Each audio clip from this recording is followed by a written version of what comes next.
Fuego. And for those of you who may have seen me earlier, I was doing some fire performing. It was awesome. You got to check it out. I'll be there back at 4 o'clock. I'm part of an organization known as the Historical Maritime Combat Association. That's just a very fancy word on how to fight like a pirate or a sailor. Now, I've traveled all over the country extensively, and our organization focuses on the 17th and 19th centuries. So we're going to give a bit of an educational workshop as well as a hand-to-hand combat demonstration as to how the tactics that these sailors would have had at this point. Now, obviously, with this being the Civil War in Naval Museum, we're going to focus primarily on the 1800s. Since it's the Civil War, right? Okay, I have my assistant Christy here, and what we have here is going to be a selection of weapons and tools that were on board these vessels. Now, who here can tell me? Pirates by profession, or pirates had one job. What was their job? Steal money. Steal money, but when they were on a ship, what did they do? What were they? They were swarming the deck, but sailors. What was their profession? What was their job? Fight back. Fight back, but a job, like a description, like they're not just pirates, they were what? Sailors. Correct, they were sailors. They were sailors by profession. I know it sounds obvious, but really, pirates were sailors by profession. So these were men who were not soldiers. These were men who were not trained well in arms to a very rare extent. Now, there's not much written on the subject. There's about 3 books out right now. 2 out of the 3 of them are written in the early 18th century. One written in 1845 and one written in 1812 by the British Royal Navy by a man named Lieutenant William Pringle Green. And what he said was, I could get anybody trained, any naval regiment ready in 2 days' time. That's not a whole lot, considering that sword fight does take years of experience. He only gave them 2 days, and after that he said, here you go. Okay. So what I'm going to show you today is some of the weapons in particular, and some of the tools that are very common. Go ahead and get your board.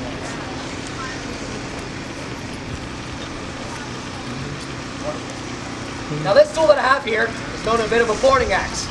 Boarding axes were quite frequent on board naval vessels, similar to the water witch, all the way as far back as the 16th century. These were primarily tools for cutting rope, cutting rigging, and several other things. Now if you notice, most of them would have had a spike on the end. This wasn't just to clean heads, but its primary purpose was actually to pry cannonballs off the side of the ship. Once this hot piece of iron slammed to the wooden hull of the vessel, it would take this and try and pry it open. Once you got a hot ball of iron on wood, it's going to catch fire. And we don't want fire on board the ship, right? We don't want the ship on fire if it's wood. So primarily, these weapons would be either two-handed or even single-handed, like the one that Christy is about to get into. Now, this is also commonly referred to as the tomahawk. The tomahawk was a Native American tool that was confused from an Algonquin word called the tomahawk. Fine. But what we find more than anything is that the term of tomahawk and boarding axe were interchangeable. Okay? You can see really the length between these two are not that much. Alright? Now, it was also the same purpose for cutting rigging, a tool. It would have been in a box that would have been inside of the vessel in the armor. Okay? And there are several excellent examples when you go into the museum that you'll see them that are much shorter, but they were still being used even all the way up to the Civil War. Go ahead, man.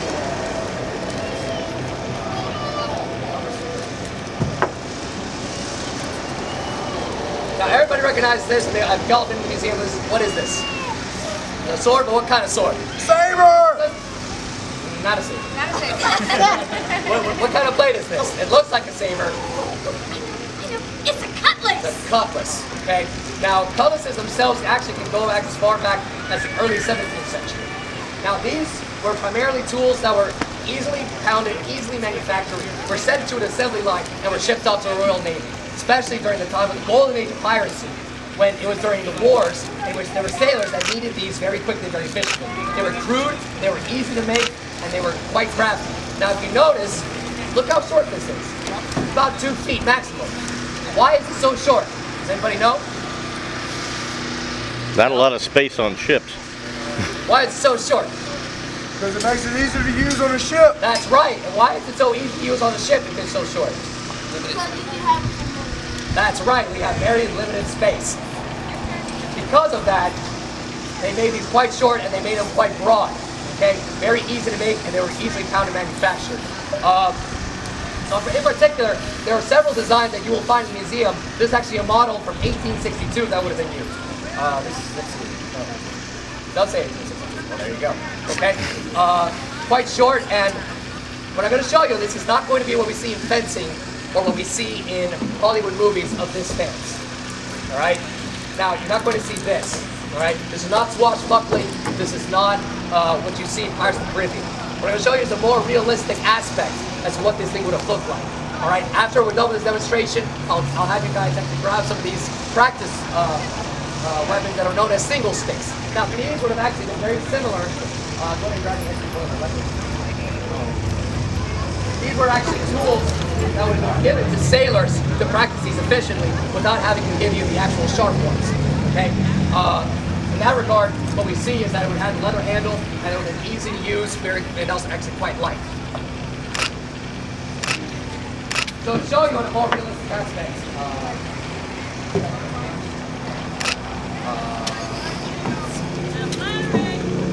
so within the museum, you'll see that there are several other examples like this. The cuff guard that you see itself was also not only meant to cover the hand, but also was used as a bit of a bludgeoning device. And you'll see that in a couple of techniques and demonstrations that I'll show here, that this actually served as quite the hand tool to use to punch people in the face, to knock them in the chest, and several other things that you'll see in a little bit. Okay?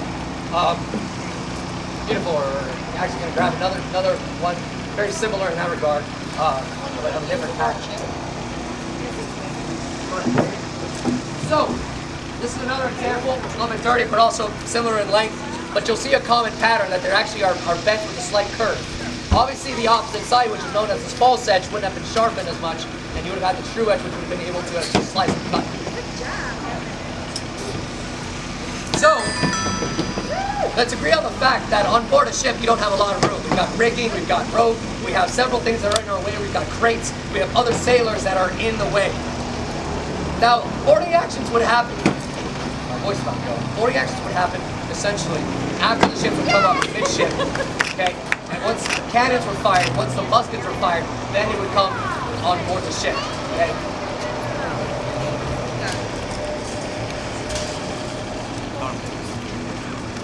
Out of this, there you go. That's a change. Out of these devices, we realize that with the amount of room and space that we have available, if I was the boarding party, for example, and she's defending her vessel, okay, I will be coming in with a party of about 10 or 15 other guys next to me, and I got another 10 to 15 guys behind me. We'll be coming in waves, okay? There'll be maybe 2, maybe 3 waves of us that will be boarding the vessel, and we'll be climbing on top of a net known as a boarding net, okay? Now, she's waiting for me, okay, and I make the first attack. We realize that if I attack on the sides, I'll have people on either side. You'll see this a little bit when we board the ship. There's not a lot of room to do this kind of motion. Alright? One thing we also realize that in the surgeon journals, about 70 to 80% of all injuries after a boarding action happen above the chest. Okay, so there's really not a lot of room to attack below the legs, or to attack anywhere near these regions. Okay? Most of the attacks came to the head, to the neck, to the shoulders, primarily in this general area. Okay? So because of that, that is the area where the attack would have originated. So there are actually 8 cuts that we can nominally use. Okay, so 1 will come in to try and slice with the neck. Okay, historically this could have been taught. 2 will come in on the opposite side. Okay, 3 will come down the bottom. 4, 5 in the midsection. 6, okay, 7 comes straight down, and 8. We see this actually in the 1845 manual that was written by Henry Angelo. There are 8 cuts that would have been used. However, realizing that throughout the years, all 8 of them would not work. So when we come down to it and the closing quarters and space that we have, really it would only be 3 cuts that would work. 1, 2, 7. That's about it. Okay? That's really all the 3 cuts that I'm really going to teach you.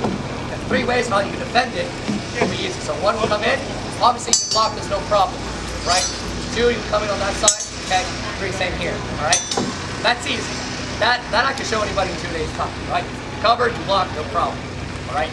Now, for example, as you come to on this side, I can create what's known as a deflection. You redirect the energy, you redirect the cut. Come in again. And get that out. Very easy. 1 more time. Come in. And get out to the side. Now, I don't want to focus too much on just the blade itself. We have the opposite hand that's actually going to do a lot more work for us than the blade itself. Okay? So she's going to come in on this angle, for example, and I can cover my line, but I have my extra hand that I can come in and block. Very easy to do. You'll see this in quite a bit of the other manuals of just covering this line, okay? And I'm able to control where this weapon is going. I know where this is. He has no idea where this is going. 1, 2, 3, wherever I need to go, okay? What you're seeing this is that I'm not here, right, or even into a thrust, okay? So one more time, okay? So she comes in, down, I can block this. Now, obviously, I'm not just gonna stand here all day, okay? Once it's going to come in, if I stand here, the force is gonna come right onto me, okay?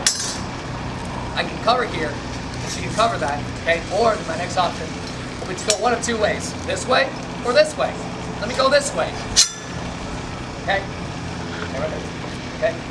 Once I have that weapon hang out to the side, now is where I can play. 1. Remember the term pummeling? Has anybody ever heard what it's like to pummel someone? This is where it comes from. The pummel to the face, eyes, right here to the neck, wherever I need to go. All right. 1. If I have a cup guard like the 1862, here's when this gets interesting. Coming up to number 5. Cover. 1. See the pummel? Watch this. 2. Right into the neck, right into the face, practically two chins. And now watch all this. Slicing through. Then I can cover right here. See how easy that was? How many cuts did I get in? Let's count. 1, 2, 3, 4. And I am not dead again. So, you see it's quite easy to use, quite easy to manufacture, okay, and very quick, okay?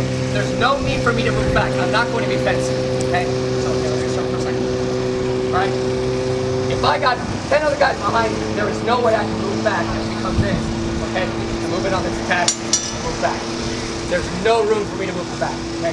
I have to constantly keep moving forward, okay? Go ahead and come out on 1.